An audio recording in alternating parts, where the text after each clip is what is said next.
My husband said to me, wherever we go, you create magic.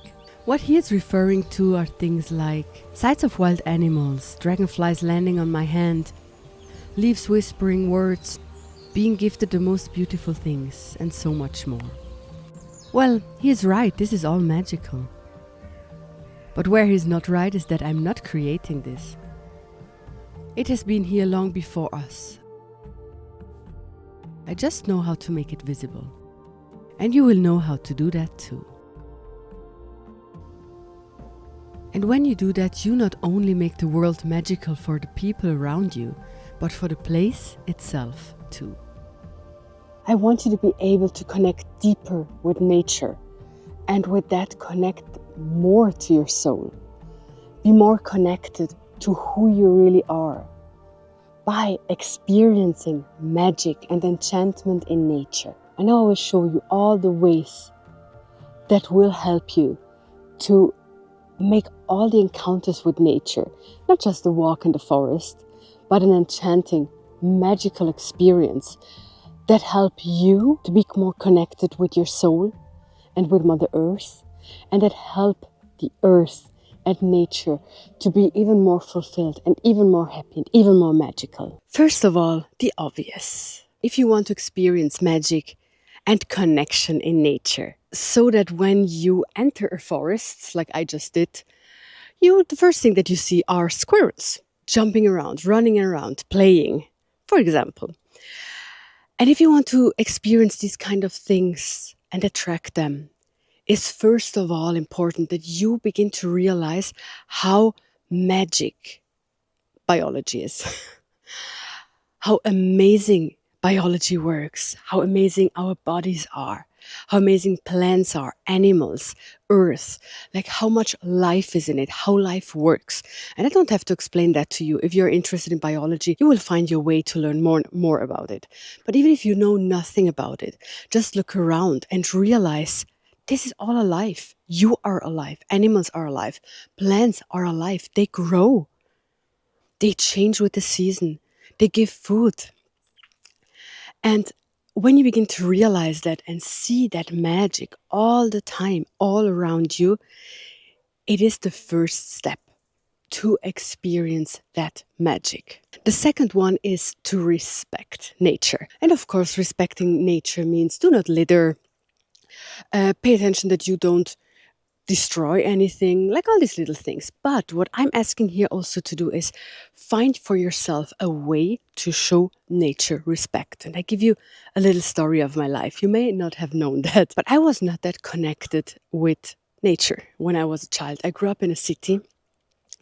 I grew up disconnected from nature.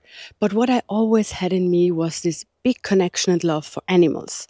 Really, really huge love. So my connection with nature was through animals. And then 22 years ago in my teens, I decided to become vegetarian.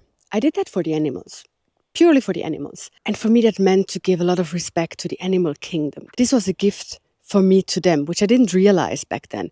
But what I realized soon after was that I had so much more encounters with beautiful wild animals.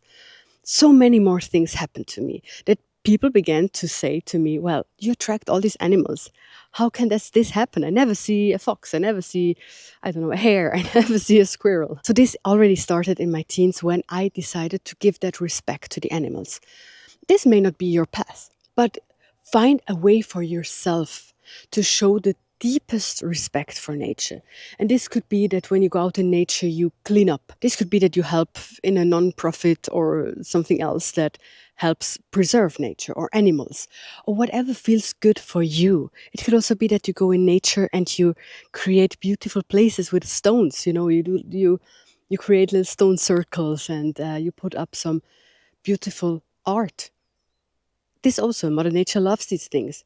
And then begin to realize and understand, deeply understand, that you are part of nature. So this magical biology, this magic of life is the same in you. Giving respect to nature means also giving respect to yourself, to your body, to you being here. So realizing that you are part of nature, exactly like these trees is an important step to attracting and experiencing magic in nature. But now let's go to the not so obvious. There is an underlying current. There is an underlying heartbeat of all of this. This is not disconnected. So this tree, oh, there's a squirrel.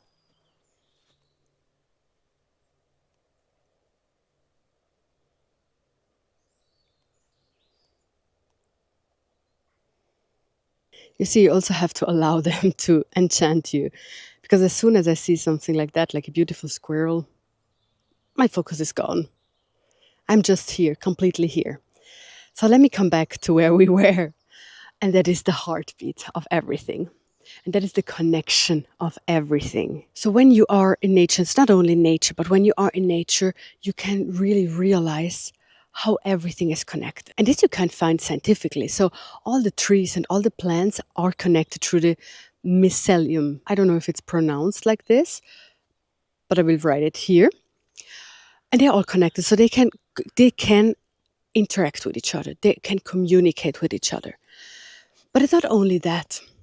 It's also that there is spirit everywhere. You can also say there's God everywhere.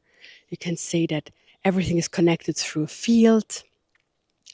Whatever you want to say and however you want to call it, it is important to understand that everything is connected. And there is this heartbeat of the earth. There is this life that you can feel when you go out and when you open yourself up to that magic. And even if you don't have roots that go into the earth and touch this mycelium, you still have that heartbeat. You still have that connection. So this is really important to understand that everything is connected and that everything has this heartbeat and this life. And when you understand that, you also understand that when you enter a forest or any place in nature, that you make a difference. That when you are there, you are also participating in that heartbeat of that place. Know that you are part of it. And now the least obvious. If you want to experience magic and enchantment in nature and be part of it and getting so much out of it, so much love, so much connection, so much depth, then I recommend you to understand, to feel, and to respect the elementals. You may have heard of gnomes, faeries, sirens, and many other nature spirits. First of all, you don't have to see them. They're not meant to be seen. You can sense them. And if you have a good developed third eye, you can see them in your third eye. I do that sometimes. I have that sometimes. But I also know I don't have to see them. I'm not really looking for that to happen. I listen to them. I respect them. And I understand that they are here. And that they are protecting nature. So one of the connection to the elementals that is really important in forests, let's say in nature, is the one with the dryads. Triads, I don't know how they're called. The tree spirits. So let's say here, this one, it's a cherry tree. And cherry trees have a certain tree spirit. And any tree has its own. So when you approach a tree, when you want to connect with a tree, when you want to connect deeper with a tree, then you can, if you want, you can ask the tree spirit. You can say hello. You can say, oh, I'd love to connect with you. And just stay there for a moment and just connect with the energy of the tree and know and feel that the tree spirit already saw you from far away and is already there and is already checking if you are okay, if you are here for good reasons. I know that when you become friends with one of these tree spirits, other trees of the same species know you already a bit. So know that when you have connected with a cherry tree, with a birch, with a beech, with whatever you want to connect, and you don't even have to know the name of the tree. But if you connect with a tree, when you will meet other trees of the same kind, they will already know you. So this is really beautiful to know. But also the fairies and gnomes, they are in really a lot of places. And I tell you one thing that you can do when you come into nature, you can do that sometimes. It really helps to not only for yourself to get into the mood, let's say, to get into that energy of the nature spirits, but it also shows a lot of respect to them. When you feel that they're nature spirits and you want to say them thank you or you want to connect with them, just bow. And you're not bowing to say, well, you are the king, I'm lower than you, or something like that. No, it's out of respect, because the nature spirit themselves greet each other like this. So when you do that, just bow your head and say hello, and say thank you, and say, I'm here. Come and say hello.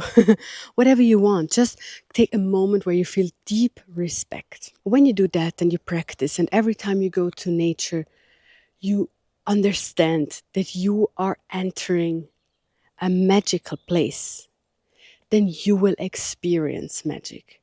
Listen, become a listener, become a watcher.